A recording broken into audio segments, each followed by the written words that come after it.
আপনারা ভিসার জন্য অপেক্ষায় আছেন। ই-ভিসা কবে আসবে? কলিং পেয়ে গেছেন।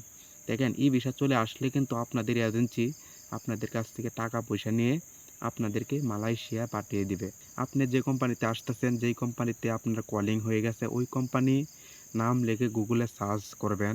গুগলের সমস্ত ডিটেলস সহকারে ওই কোম্পানির লোকেশন কোথায়, সম্পূর্ণ জিনিস আপনারা জানতে পারবেন।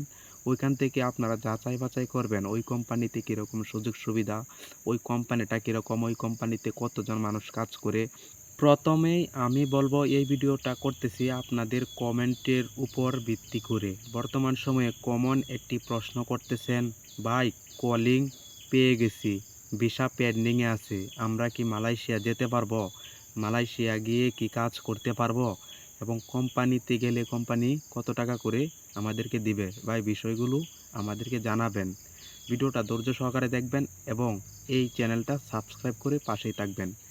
যেহেতু আপনারা বলেছেন আপনাদের কলিং হয়ে গেছে, ভিসা পেন্ডিংয়ে আছে, আপনারা কি মালয়েশিয়াতে আসতে পারবেন কি না?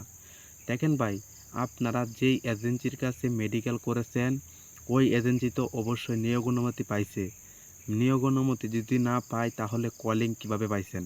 তাহলে অবশ্যই নিয়োগ অনুমতি পাইছে, কলিং বের করছে এবং ভিসা পেন্ডিংয়ে আছে, যেটা বলি ই ভিসা।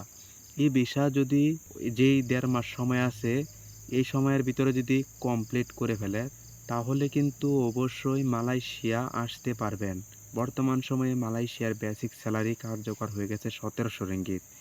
আর পাম বাগানের কাজে আপনারা আসবেন এবং এগ্রিকালচার ভিসার কাজটাই কিন্তু বাংলাদেশে খোলা আছে মালয়েশিয়া আসার জন্য। অতএব এই দুইটি সেক্টরেই আপনারা আসতে চাচ্ছেন, হয়তোবা পাম বাগানের কাজ, হয়তোবা এগ্রিকালচার ভিসার কাজ। এখন এগ্রিকালচার কাজ কি? এগ্রিকালচার কাজ হলো কৃষিকাজ, প্লান্টেশন ভিসার কাজ হলো পাম বাগানের কাজ। আমি যেই ভিডিওটা যেই বাগান থেকে করতেছি এগুলোই হলো কাজ বাগানের। পাম বাগানের কাজ অত্যন্ত পরিশ্রম।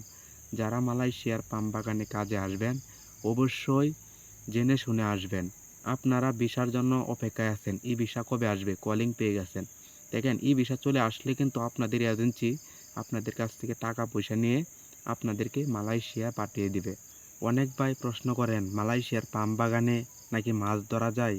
তাহলে তো আমরা নতুন গেলে মাছ কিনে খেতে হবে না। দেখেন ভাই, মালয়েশিয়ার পাম বাগানে মাছ আছে, সবাই মাছ ধরতে পারে না। এখানে জালের প্রয়োজন আছে। অনেক ভাই যারা মাছ ধরতে পারে তারাই মাছ ধরে। অনেক ভাই প্রশ্ন করেন মালয়েশিয়ার পাম অয়েল কোম্পানিতে বোনাস কি দেয়? ঈদ বোনাস। দেখেন ঈদ বোনাস দেয় ৩০০ টাকা ২০০ টাকা করে দেয়, কিন্তু প্রত্যেকটি পাম অয়েল কোম্পানি প্রতি বছরে একবার করে আপনাদেরকে অনেক টাকা করে বোনাস দেবে। যেটা বলি জানুয়ারি মাসে, আমি যে কোম্পানিতে কাজ করি প্রতি বছরের জানুয়ারি মাসে অনেক টাকা করে বোনাস পাই। অতএব যারা মালয়েশিয়া আসবেন সব কিছু কোম্পানির ডিটেলস সহকারে, আপনি যে কোম্পানিতে আসতেছেন, যেই কোম্পানিতে আপনার কলিং হয়ে গেছে, ওই কোম্পানি নাম লিখে গুগলে সার্চ করবেন। গুগলের সমস্ত ডিটেলস সহকারে ওই কোম্পানির লোকেশন কোথায়, সম্পূর্ণ জিনিস আপনারা জানতে পারবেন। ওইখান থেকে আপনারা যাচাই বাছাই করবেন ওই কোম্পানিতে কীরকম সুযোগ সুবিধা, ওই কোম্পানিটা কীরকম, ওই কোম্পানিতে কতজন মানুষ কাজ করে। ওই কোম্পানির নাম্বার সংগ্রহ করবেন, ইমেল করবেন। ইমেলে ওই কোম্পানিতে আপনাকে আনসার দিবে, হয়তোবা ওই কোম্পানিতে কীরকম বেতন দিতেছে, ওই কোম্পানিতে মানুষ কাজ করতেছে, সমস্ত ডিটেলস সহকারে যে সময় আপনি জানতে পারবেন ওই সময় আপনি কনফার্ম হবেন যে না, ওই কোম্পানিতে যাওয়া যায়, ওই কোম্পানিতে গিয়ে কাজ করতে পারবো।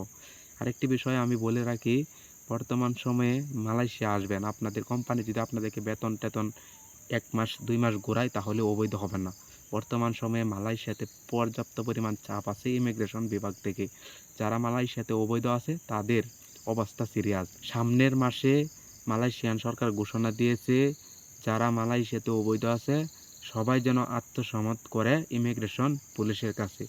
অতএব যারা নতুন আসবেন আপনাদের উপর বিপদ আসলেও কিন্তু অবৈধ হবেন না, কোম্পানি থেকে বেরিয়ে চলে যাবেন না, কোম্পানিতে আসবেন, কোম্পানিতে কাজ করবেন। অনেক ভাই প্রশ্ন করেন এজেন্সি বলতেছে কোম্পানিতে পাঠাবে, এবারে কোম্পানিতে কাজ না করে কি বাইরে বাইরে কাজ করতে পারবো? না ভাই, আপনারা যদি কলিংয়ের মাধ্যমে আসেন তাহলে কোম্পানিতে কাজ করতে হবে। কোম্পানির কথা না শুনে যদি বাইরে বাইরে কাজ করেন তাহলে যদি পুলিশ ধরে ফেলে তাহলে কিন্তু আপনাকে জেল কাটতে হবে। অতএব কলিং নিয়ে আসলে কোম্পানিতে কাজ করবেন, কোম্পানি আপনাকে সমস্ত কাজকর্ম ভিসা টিসা লাগিয়ে দিবে।